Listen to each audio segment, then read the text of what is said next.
Morning. Gandang morning sa ating lahat. Ito, pinaghalo ko yung hotdog at saka yung putlong para isahan. Saka isa lang naman ang isang family lang. Putlong at saka hotdog. Sabay yan sila maluto. Sabay sila guys.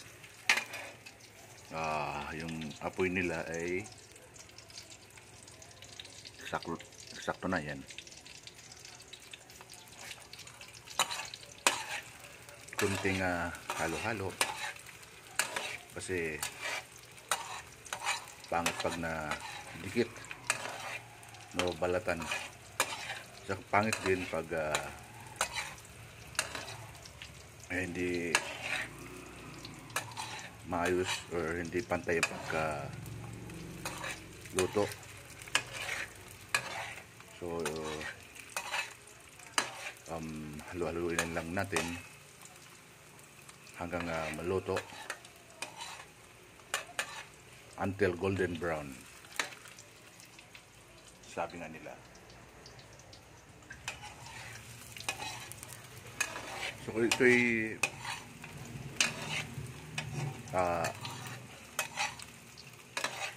ano natin, ulam sa almusal. So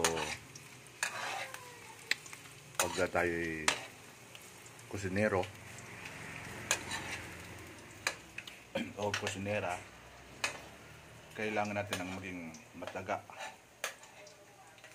Tulad dito, kailangan may tiyaga tayo sa paghalo. Kasi pag hindi tayo matiyaga, masunog. So, matiyaga tayo sa paghalo. So, tiyaga-tiyaga lang.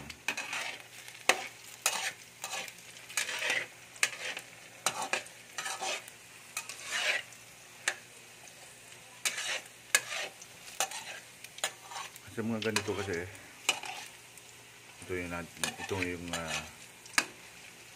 mabilis natin or madali nating maisip kung anong ulam sa umaga.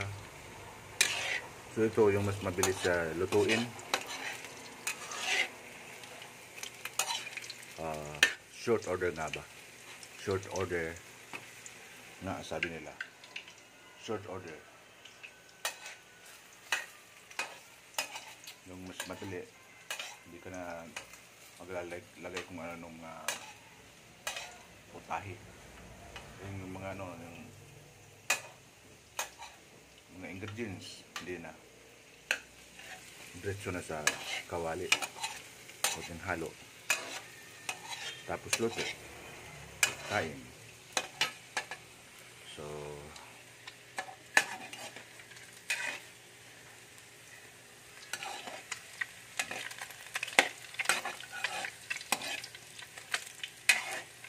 yung hotdog kasi ito yung favorite ng mga bata.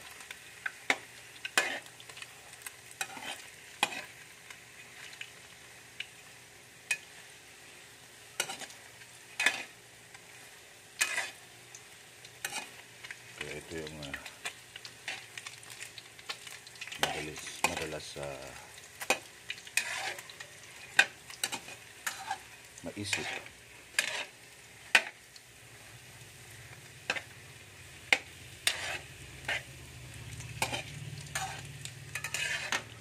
Putlong at saka hotdog. Madalas hotdog at saka itlog magka-partner madalas. Kasi yun yung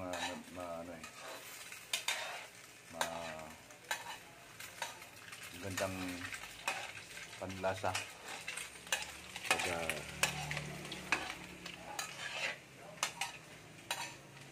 sa madalas or mabilis lutuin guys. So ilang segundo pa maluto na.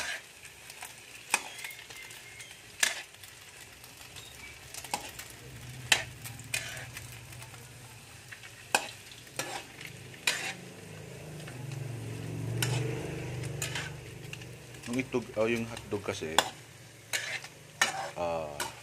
hinihiwa-hiwaan natin sa gilid. Yan ay bumubuka. Yan. So, golden brown na siya, guys. Huwag nating tanggalin yung apoy. Yan. Tapos, siyempre, tangki. Yan. Tapos, gawin natin ito, drain. I-drain natin bago ilagay sa mangkok para matanggal yung mantika. Yan. Kita mo, naghiwalay na yung mantika. Yan. So, alin siya, golden brown na siya, guys, lahat. Pula man siya, pero may brown talaga na lumilitaw, guys. So yun yun, guys. Thank you so much for watching. Thank you so much for watching. God bless us all. Magandang umaga po sa atin lahat.